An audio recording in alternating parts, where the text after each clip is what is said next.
Nós continuamos no capítulo 19 do Evangelho de São Mateus. O trecho lido hoje é a continuidade que nós ouvimos na missa de ontem, quando aquele jovem aproximou-se de Jesus e perguntou o que era necessário para entrar no reino dos céus. Primeiro, o evangelista descreve como alguém que se aproximou. Em seguida, na segunda pergunta, já diz aquele homem. Na terceira e última pergunta, ele já diz um jovem. Se o jovem tivesse dito sim, aí apareceria o nome dele. Fosse um homem, fosse uma mulher, mas a identificação do chamado. O olhar de Cristo se estende, queridos irmãos e irmãs, a toda a humanidade, sem rejeitar ninguém. Mas o sim depende de nós. E para dizer esse sim, nós devemos nos aproximar do Senhor, dialogar com Ele na nossa fé, na nossa oração e ouvir dele o próprio envio pessoal e comunitário.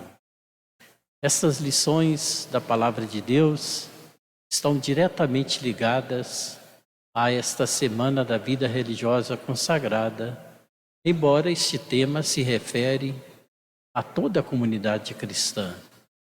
Mas quando Jesus diz que é muito difícil um rico entrar no reino dos céus, ele diz é mais fácil um camelo entrar pelo buraco de uma agulha do que um rico entrar no reino dos céus. Não se trata somente da salvação eterna, mas é de antecipar nessa história a entrada na dinâmica do reino dos céus. Alguns exegetas, em certa época, diziam que esse camelo e essa agulha referiam-se o camelo àquela corda muito grossa usada nos navios, e a agulha referia-se à pequena porta no muro de cada cidade, onde as pessoas tinham que passar até meio de lado para conseguirem entrar. E os animais, os camelos, passavam pelo portão maior.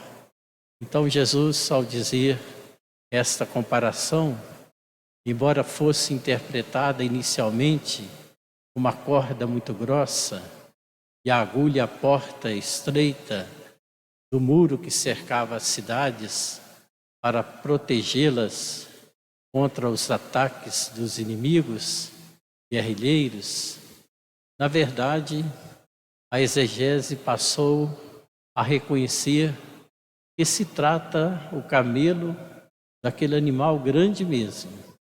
E a agulha se trata daquela agulha que é usada para costurar os objetos.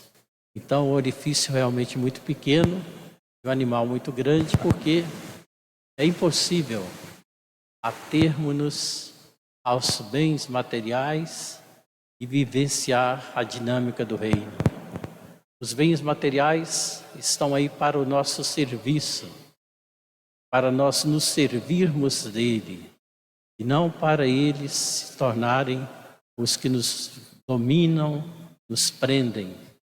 São João da Cruz disse que estas coisas materiais, esse apego ao material, muitas vezes nos impede de alçar o voo alto a que somos chamados. Ele diz naquele texto que uma águia amarrada com um cordãozinho de ouro, preso numa árvore, por exemplo, ela não consegue voar. Alguém poderia dizer, trata-se apenas de um cordãozinho, e é um cordãozinho de ouro, mas é o que está impedindo a águia de alçar o voo lá nas alturas. Nós devemos, é claro, e sabemos disso, ser desprendidos dos bens materiais para nos educar nesse despojamento, até chegar aquele momento do despojamento total, em que nós despojaremos também até do nosso corpo físico, para nos apresentarmos diante de nosso Deus e Senhor, no seu reino definitivo. Aí a admiração dos apóstolos. Então quem poderá se salvar? Aí Jesus vai dizer, aos homens é impossível, mas para Deus nada é impossível. Em seguida, Pedro, quase que recuperando a situação antagônica do jovem rico, que saiu entristecido do seu encontro com Jesus, porque não quis abrir mão de tudo que ele tinha, e o principal era sua própria vida, a sua decisão pessoal, a sua vontade, a sua entrega total. O dom mais precioso, como recordávamos ontem, o tesouro maior daquele jovem era ele próprio, e ele não soube abrir mão das pseudo-alegrias. Ele pensou assim, se eu abrir mão do que eu faço e vivo, eu vou perder as alegrias que eu quero experimentar. E na verdade, é o perde-ganha do Evangelho. Quem for capaz de perder, vai ganhar de fato, como disse o próprio Jesus, à pergunta do apóstolo Pedro. Nós que deixamos tudo, o que iremos receber? E afinal de contas, eles eram pescadores profissionais, deixaram o seu trabalho, partiram com Jesus na missão. Foi um despojamento muito bonito. Jesus então mostra-lhes a recompensa que é experimentada na vida religiosa consagrada, na vida cristã como um todo. Quem tudo perde, tudo ganha. Na vida religiosa consagrada, é muito comum dizer assim, nós não temos pátria, e todo lugar é a nossa pátria.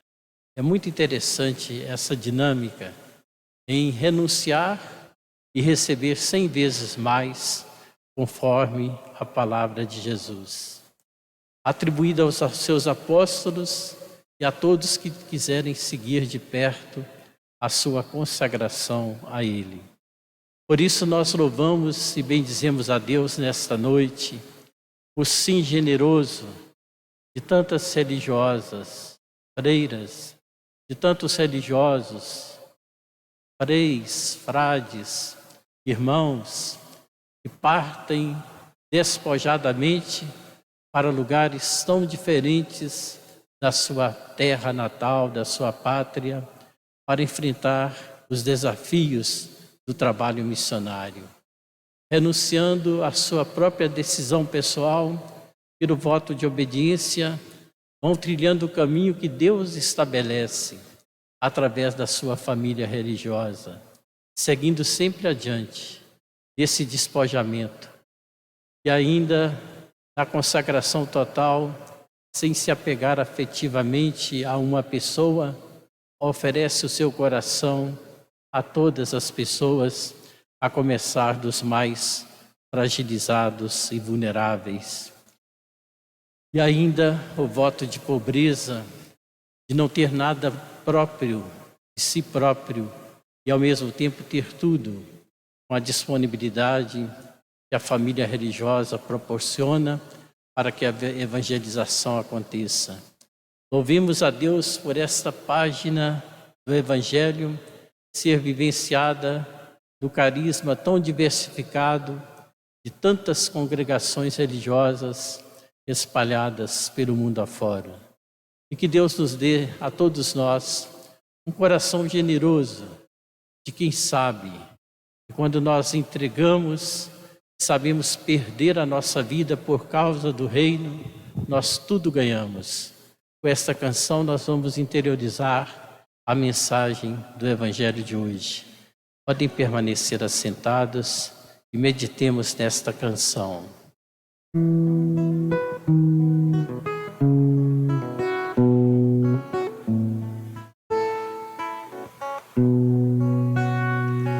Quem pede sua vida por mim, a encontrará, a encontrará, a encontrará.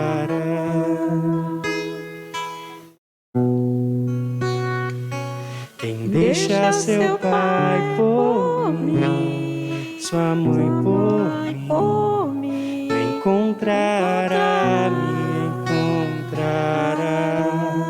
Não tenhas medo, não tenhas medo, eu estou aqui, eu estou aqui.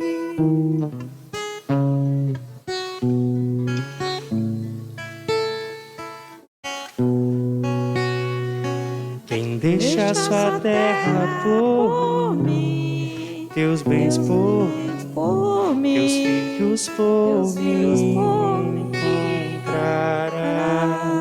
Não tenhas medo, eu conheço aqueles que elegi, aqueles que elegi.